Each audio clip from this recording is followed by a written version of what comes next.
Hi, this is Stuart Wemyss and welcome to the Investopoly podcast. My goal is to give you simple, easy to understand strategies, insights and tips to help you master the game of building wealth. And I've got a bit of an interesting topic to talk about in this episode this week. It's a subject that I've been thinking quite deeply about for some time, so I'm excited to share it with you. So obviously a property's value is divided into two components. There's the land value component, and then the value of any improvements on that property, such as the dwelling and so forth. So building value and land value. And conventionally, the belief is that land appreciates over time, whereas buildings depreciate as they get older and they're subject to wear and tear and so forth. And it's something I've spoken about before in this podcast. However, rising construction costs can have an impact on the building value. So if construction costs are rising at a much faster rate than the building is depreciating at, then potentially you can get some appreciation in the building value as well. So, for instance, the cost of constructing using the ABS's residential construction index as a measure has increased by about 30% between 2021 and 2023. And it's been well documented that, input costs in terms of hard costs associated with construction and then labour costs have been a major component to that, partly just due to inflation and COVID lockdowns and all these sorts of things. So it's a 12% compounding annual growth rate really over that last couple of years that have really pushed construction costs higher. And there's anecdotal evidence that suggests that maybe in some situations for some dwellings, they've actually increased by more than 30% over the last couple of years. So the question is, what impact does that have on investment returns? And that's what I'd like to talk about in today's episode. So I'd look at the house construction input price index put together by the ABS, and it's got data going back to 1966, so some really long-term data. It really shows, or what it does show, is that between 1966 and 2021, just before the recent spike in construction costs increased on average over that period of time, so many decades, about 5%. As I said, between 21 and 23, it increased by 12% per annum, which means that the overall increase is about, so from 1966 through to 2023, so the most recent data, including the last couple of years of really strong increases, it's 5.3%. So that's kind of interesting. I was kind of surprised at that. So in real terms, when you look at inflation over the same period, and I haven't pulled out those figures, but my strong guess it's going to be around 2.5%. So in real terms, construction costs have increased by a rate faster than inflation by about 2.5%, which was a surprise when I looked at those figures. So that would suggest then that the building value actually does appreciate rather than depreciate. However, there's a couple of considerations here. Firstly, we must acknowledge that dwellings require maintenance. Now, of course, dwellings will naturally depreciate just due to wear and tear. So a brand new building isn't going to be worth what a 10-year-old building is because of the wear and tear component and so forth. And so the ATO suggests that you can depreciate the cost of a dwelling over 40 years. So that would suggest then that the cost of a new dwelling today versus a dwelling that's 10 years old, the 10-year-old dwelling should be worth 75% of the new one just because we're depreciating over a 40-year period. But also you need to spend some maintenance, and I've previously spoken about that. And I've estimated about 0.5% of the property's value on an annual basis is a good budget for maintenance with respect to property. Now, you're not going to spend that every year, of course, but if you don't do any maintenance for 10 years, then you probably on the 10th year, you probably end up spending quite a bit. Sometimes you do like updating the kitchen or something like that, or replacing carpets. You're not going to do that every year. And you're not going to replace one room every year, but when you tend to do it, you tend to do sort of much larger projects. So when we add it all up, we've got construction costs increasing by about 5.5%. We've got depreciation coming in at about 2.5%, being over 40 years. And then the maintenance cost, which is about 0.5% of the total property's value or 1.5% of the building's value, really brings down the net increase in construction costs to about 1%. So 5 less 2.5 less 1.5 obviously gives us 1% appreciation. So as a general rule, when you look at these numbers, the building component is, let's call it steady. I mean, it's increasing by 1% per annum, but let's call it kind of steady so that it's not the depreciation that we might have first expected before looking at how much construction costs have had an impact on overall value. So, as I've previously spoken about in this podcast, for a property to be considered investment grade, it should have a significant proportion of its overall value should be represented in land value. And that's because the return on the land is much higher than the return on the dwelling. So, for a property to double in value, the overall value of a property to double in value every 10 years, you need a return of 7.2%. If we assume that the underlying land value is about 70% of the overall value, then the land needs to appreciate by 10% because the 30% of the improvements, the building value, is only appreciating by 1%, as we've just spoken about. Therefore, I'm getting a return on land is 10%, the return on dwelling is 1%. In terms of capital growth, of course, you get the rental income that's associated with the improvements on the property, but I'm just talking from a capital growth perspective. And so when you go ahead and compare two different type of assets, say an investment grade asset with 70% land value and 30% building value, and a non-investment grade asset that might have, say, 40% land value and 60% improvements, which is kind of more of a new build style property.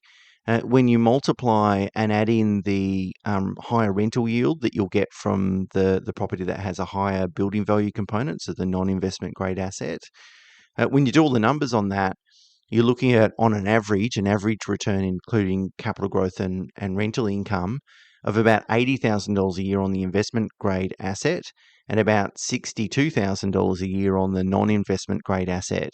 So the capital growth more than offsets or makes up for the higher rental yield that the non-investment grade asset produces. So it's really good then to think about, from a fundamental perspective when we're looking at property assets, what is the nature of the particular asset, and that will help inform you about what returns can you expect.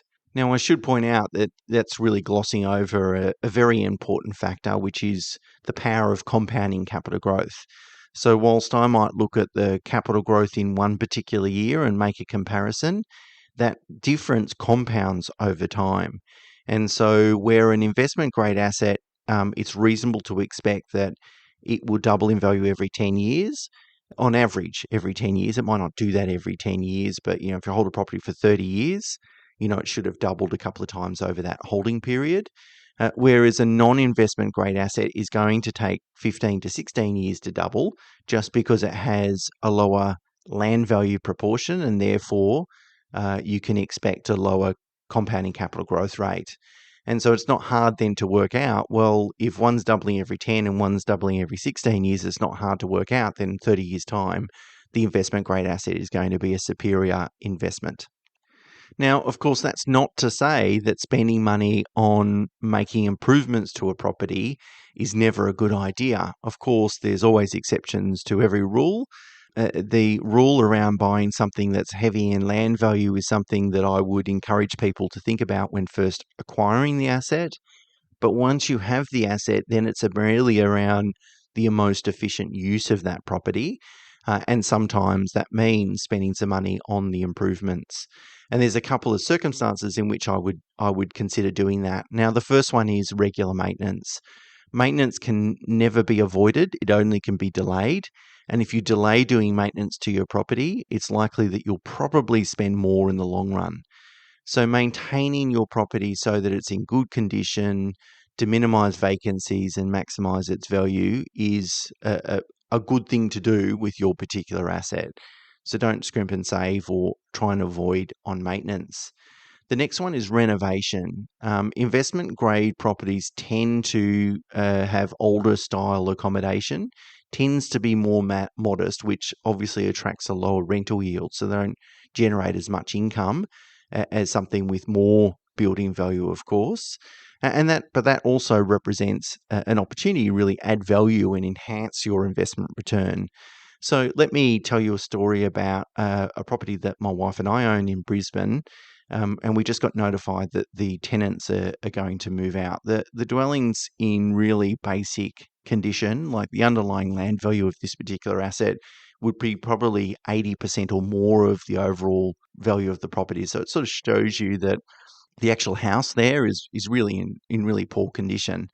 And as a result, we only get $400 a week in terms of rental income. And we've been inclined not to change that because we acknowledge that the dwelling's not in great condition. And that tenant has been in the property for, I think, 10 or more years. They were in there when we first purchased the property.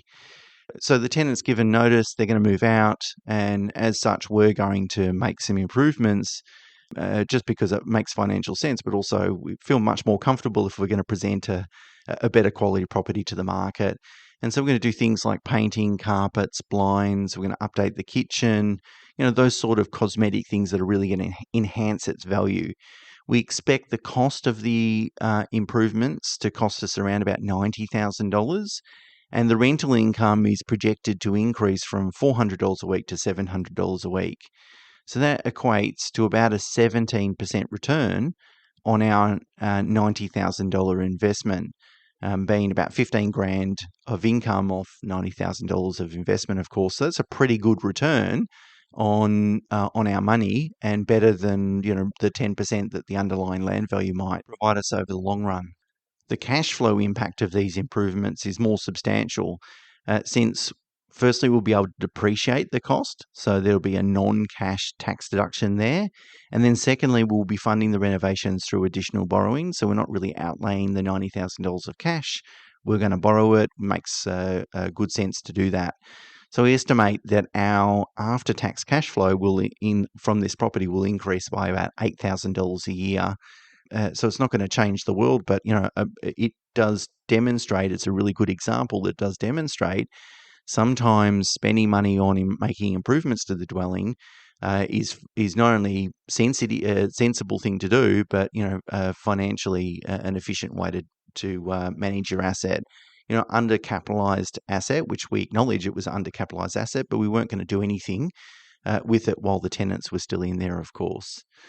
And the final one is a complete redevelopment of a property. In some circumstances, redeveloping the property can be economically beneficial. And that can be true whether you're going to hold it long term or whether it's just a process to maximize the sale proceeds. If you want to sell a particular property, you might develop it to maximize the money that you can pull out of that property when you eventually sell it. That said, it really is important to appreciate that when you redevelop a property, you are changing its nature.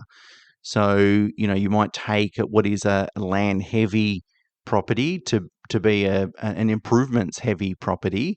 And by doing that, you might disqualify it from being considered to be investment grade.